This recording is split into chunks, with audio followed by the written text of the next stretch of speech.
క్లియర్గా అనుకున్న దానికన్నా ఓట్ల శాతం ఖచ్చితంగా కూటమికి పెరిగింది. సో ఈ పెరిగిన ఓట్ల శాతం ఇది చూస్తే 150 టచ్ అయినా ఆశ్చర్యపోవాల్సిన అవసరం లేదు. గతంలో జగన్మోహన్ రెడ్డికి ఎలా వచ్చింది. సో కాబట్టి జగన్మోహన్ రెడ్డి ఉడత ఊపులకి ఎవరు భయపడవలసిన అవసరం లేదు. ఐపాక్ వాళ్ళు కూడా చెప్పింది 60 స్థానాలనే వాళ్ళకి చెప్పడం జరిగింది. సో నిశ్చింతగా ఎటువంటి చింతకు లోను కాకుండా ఉందాం. కౌంటింగ్ సజావుగా జరిపించుకుందాం. అల్లర్లు చేయడానికి చూస్తారు, వాళ్ళు పోతారని వాళ్ళకి తెలుసు కాబట్టి. బట్ మనం సంయమనంతో ఉండాల్సిన అవసరం ఉంది. చంద్రబాబు నాయుడు గారు 9వ తారీఖు ముహూర్తం బాగుంటే బహుశా అదే రోజు అమరావతిలో ప్రమాణ స్వీకారం ఖచ్చితంగా ఉంటుంది. ఆ రోజు ఆయనకు నచ్చిన రోజు, ఆయన నక్షత్రం బట్టి పెట్టుకోవాలి, ముఖ్యమంత్రి ఆయన కాబట్టి. సో అమరావతిలోనే ప్రమాణ స్వీకారం ఉంటుంది. విశాఖపట్నం మెంటల్ హాస్పిటల్లో కాదు. వాళ్ళు ఏదైనా కావాలంటే పెట్టుకుంటారు. వైజాగ్లో మెంటల్ హాస్పిటల్లో. ఇక్కడైతే అమరావతిలో ఖచ్చితంగా ఉంటుంది. ఎవరు ఎటువంటి ఆందోళనకి గురి కావాల్సిన అవసరం లేదు. హ్యాపీగా ఉండండి, నిశ్చింతగా ఉండండి. ఇక ఎందుకు చెప్పుంటాడు జగన్మోహన్ రెడ్డి? సరే, కొన్ని మనోవైకల్యాలు, మానసిక స్థితి అవన్నీ పక్కన పెడతాం, మనకు అనవసరం. ఎవరికి హెల్త్ బాగోపోతే వాళ్ళు ట్రీట్మెంట్ తీసుకుంటారు. బట్ ఇక్కడ otherwise it's an intelligent guy.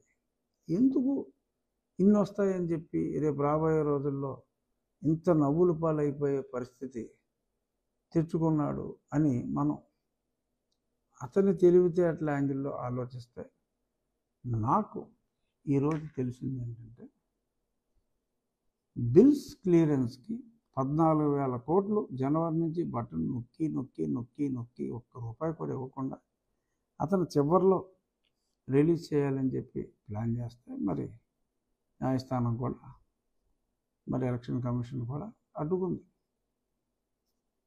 ఇక్కడ అయిన వెంటనే క్లియరెన్స్ ఇచ్చారు.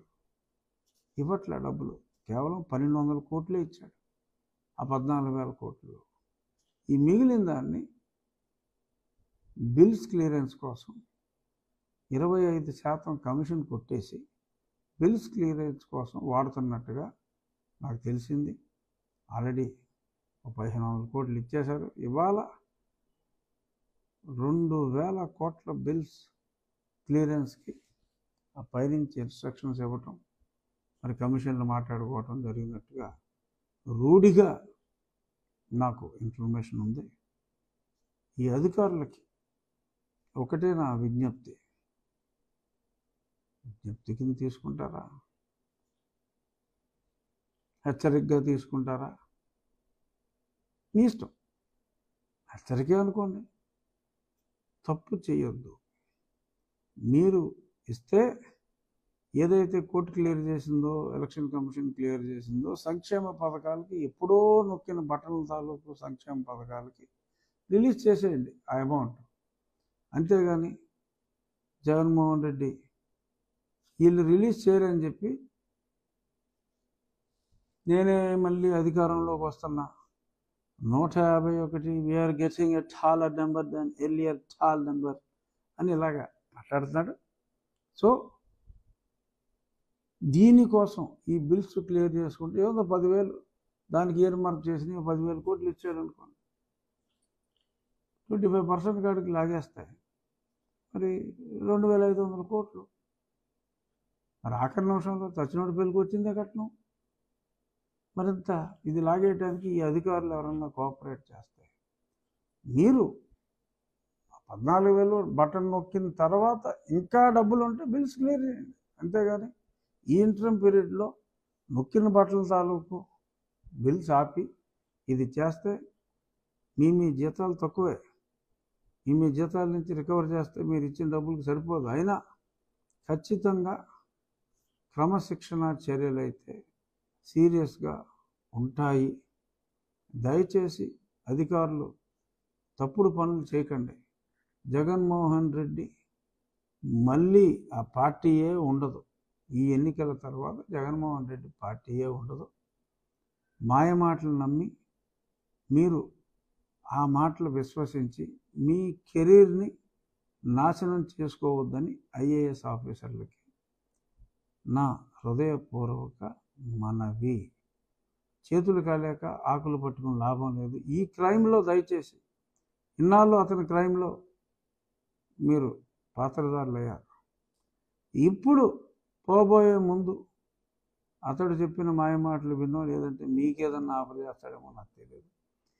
దయచేసి ప్రలోభాలకు లోనై ఈ తప్పుడు మార్గంలో బిల్స్ క్లియర్ చేసే దాంట్లో మీరు దయచేసి ఎటువంటి ఓవర్ ది బోర్డు వెళ్ళి ఇబ్బందులు ఎదుర్కోవద్దు అని నా విజ్ఞప్తి మళ్ళీ మళ్ళీ మళ్ళీ మళ్ళీ చెప్తున్నా. దయచేసి అర్థం చేసుకోండి. అదర్వైజ్ ఏ ఆఫీసర్ అయితే ఇవాళ ఈ బిల్లు క్లియరెన్స్లో యాక్టివ్ పార్ట్ తీసుకుంటాడో వాళ్ళు ట్రబుల్లో పడతారు. ఓన్లీ సంక్షేమ కార్యక్రమాలకి పాత బటన్ నొక్కుని బిల్స్ ఎంత డబ్బు ఉంటే అంత డబ్బు క్లియర్ చేయండి తప్ప ఇవాళ మిమ్మల్ని క్లియర్ చేయమన్న 2000 కోట్లు దయచేసి ఇప్పుడే బ్లాక్. దిస్ ఈజ్ మై ఎందుకు ఇంత అలా రిపీట్ చేస్తున్నానంటే మరి అవసరం. తప్పు జరిగిపోతుంది, అక్కడ ఫైల్స్ మూవ్ అవుతున్నాయి కాబట్టి హడావుడిగా చెప్పాల్సి వస్తుంది. అన్నీ బ్రహ్మాండంగా ఉన్నాయి. ఊహించిన దానికన్నా కూడా అద్భుతమైన మెజారిటీలతో మనం నెగ్గబోతున్నాం. గతంలో ఒక దగ్గర 10,000తో మెజారిటీతో నెగ్గేవాళ్ళు ఇప్పుడు 15,000 నుంచి 20,000తో నెగ్గుతారు. 20,000తో నెగ్గేవాళ్ళు 30,000తో నెగ్గుతారు.